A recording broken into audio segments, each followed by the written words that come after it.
Hi dear friends, അസ്സാം വലൈക്കും. Welcome back to my channel. അപ്പോൾ ഞാൻ ഇന്ന് വന്നിട്ടുള്ളത് കുനാഫേൻ്റെ ഡോ വെച്ച് ചെയ്യാൻ പറ്റുന്ന ഒരു സിമ്പിളായിട്ടുള്ള ഒരു സ്നാക്സിൻ്റെ റെസിപ്പി ആയിട്ടാണ്. അപ്പോൾ വീഡിയോ ഒന്ന് കണ്ടു നോക്കാം.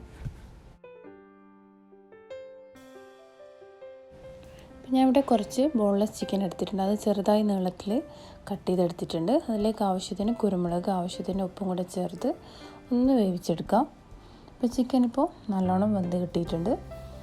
പിന്നെ ഇതിലേക്ക് മെയിനായിട്ട് വേണ്ടത് ഈ ഒരു കുനാഫേൻ്റെ ഡോ വേണം.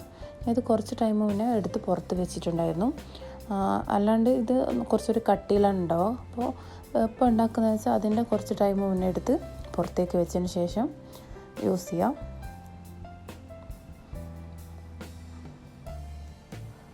അപ്പോൾ ഈ ഒരു രീതിയിൽ ചെയ്തെടുക്കാം. അതിനുശേഷം നേരത്തെ വേവിച്ച് വെച്ചിട്ടുള്ള ചിക്കന് ഈ ഒരു നീളത്തിലാണ് കട്ട് ചെയ്തിട്ടുള്ളത്. അതിന് ശേഷം ഇതുപോലെ ഈ കുനാഫേൻ്റെ ഡോ വെച്ച് ഇതുപോലെ ഒന്ന് കവർ ചെയ്തെടുക്കുക.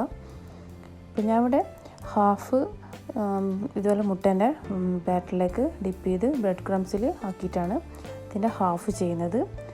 ബാക്കിയുള്ള ഹാഫ് അതേപോലെ ഓയിലിട്ട് ഫ്രൈ ചെയ്തെടുക്കുകയാണ് ചെയ്യുന്നത്. ഇപ്പോൾ രണ്ടിനും രണ്ട് ടേസ്റ്റാണ് വരുന്നത്. അപ്പോൾ ഒരു മുട്ടേൻ്റെ ബാറ്ററിലേക്ക് ഡിപ്പ് ചെയ്തെടുക്കുമ്പോൾ അതിന് ആ ഒരു ചിക്കൻ പീസിന് കുറച്ചും കൂടെ ഒരു സോഫ്റ്റ് ആയിരിക്കും. അപ്പോൾ മറ്റേ രീതിയിൽ ചെയ്തെടുക്കുമ്പോൾ അതിന് കുറച്ചുകൂടെ ക്രിസ്പി ആയിട്ടുള്ള ആ ഒരു സ്നാക്സ് ആയിട്ടാണ് കിട്ടുന്നത്. അപ്പോൾ ഇതുപോലെ റൗണ്ട് ചെയ്ത് എടുക്കുമ്പോൾ തന്നെ അതിൽ കറക്റ്റായി നിന്നോളും. അപ്പം ബാക്കിയുള്ള എല്ലാ ചിക്കൻ്റെ പീസും ഈ ഒരു രീതിയിൽ തന്നെ ചെയ്തെടുക്കുക.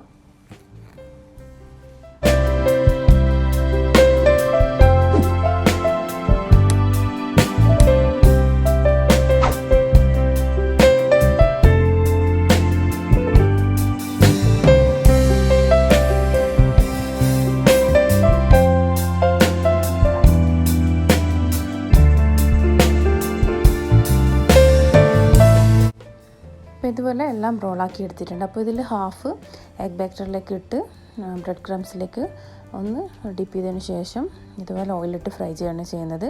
ഇപ്പോൾ ഇട്ട് കൊടുക്കുന്നത് ഡയറക്റ്റ് അതേപോലെ ഒന്ന് ഇട്ട് കൊടുക്കുകയാണ് ചെയ്യുന്നത്. എഗ് ബാറ്ററിലേക്കൊന്നും ഡിപ്പ് ചെയ്തിട്ടില്ല. ഇപ്പോൾ രണ്ടിനും ചെറിയ ഡിഫറൻസ് വരുന്നുണ്ട് ടേസ്റ്റിന്. അപ്പോൾ ഇങ്ങനെ തന്നെ എഗ് ബാറ്ററിലേക്ക് ഡിപ്പ് ചെയ്യാണ്ട് കഴിക്കുമ്പോൾ അതിന് കുറച്ചും കൂടെ ഒന്ന് ക്രിസ്പി ആയിട്ടുള്ള ഒരു സ്നാക്സാണത്. അപ്പോൾ ഈ ഒരു ഗോൾഡൻ കളർ ആവുന്നവരെ ഒന്ന് ഫ്രൈ ആക്കി എടുക്കാം. അപ്പോൾ ഇപ്പോൾ എല്ലാം റെഡി ആയിട്ടുണ്ട്. ഇതൊരു പ്ലേറ്റിലേക്ക് കോരി മാറ്റാം. അപ്പോൾ ഈ ഒരു ഈസി ആയിട്ടുള്ള സ്നാക്സ് എല്ലാവരും ഒന്ന് ട്രൈ ചെയ്ത് നോക്കുക, ഈ കുനാഫ ചിക്കൻ റോൾസ്. അപ്പോൾ ട്രൈ ചെയ്ത് കമൻസൊക്കെ അറിയിക്കാൻ മറക്കരുത്. ചെസ്ന സ്പൈസ് എന്ന് പറഞ്ഞ ചാനൽ ഇഷ്ടപ്പെടുന്നവരുണ്ടെങ്കിൽ എന്തായാലും സബ്സ്ക്രൈബ് ചെയ്യുക. വീഡിയോ ഇഷ്ടപ്പെട്ടാൽ ഫ്രണ്ട്സിനൊക്കെ ഒന്ന് ഷെയർ ചെയ്ത് കൊടുക്കുക. അപ്പോൾ ഇൻഷാല്ലാ നല്ലൊരു വീഡിയോ ആയിട്ട് കാണാം. Thanks for watching.